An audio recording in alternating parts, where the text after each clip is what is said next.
بسم اللہ الرحمن الرحیم۔ السلام علیکم ورحمۃ اللہ وبرکاتہ۔ امید ہے کہ آپ لوگ خیر و عافیت سے ہوں گے۔ آج میں آپ کے سامنے دوزخ کے سب سے ہلکا عذاب کا تذکرہ کروں گا کہ دوزخ میں سب سے ہلکا عذاب کیا ہے اور سب سے ہلکا عذاب کس کو ہوگا اور کیوں ہوگا۔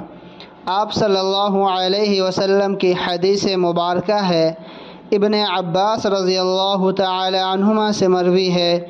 حدیث سماعت فرمائے۔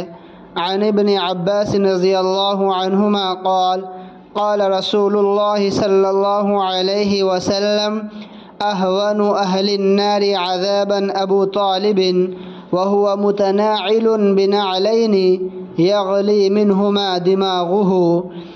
حضرت ابن عباس رضی اللہ تعالی عنہما کہتے ہیں کہ آپ صلی اللہ علیہ وسلم نے ارشاد فرمایا، دوزخیوں میں سب سے ہلکا عذاب ابو طالب کو ہوگا۔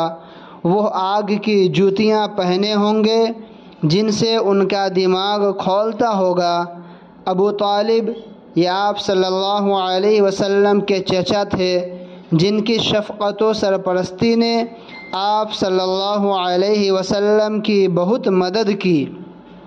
اگرچہ انہوں نے اسلام قبول نہیں کیا مگر جب تک زندہ رہے آپ صلی اللہ علیہ وسلم کو کفار و مشرکین کی دشمنی و عداوت سے محفوظ رکھنے کی حتی المقدور کوشش کرتے رہے، اسی وجہ سے ان کو سب سے ہلکا عذاب ہوگا۔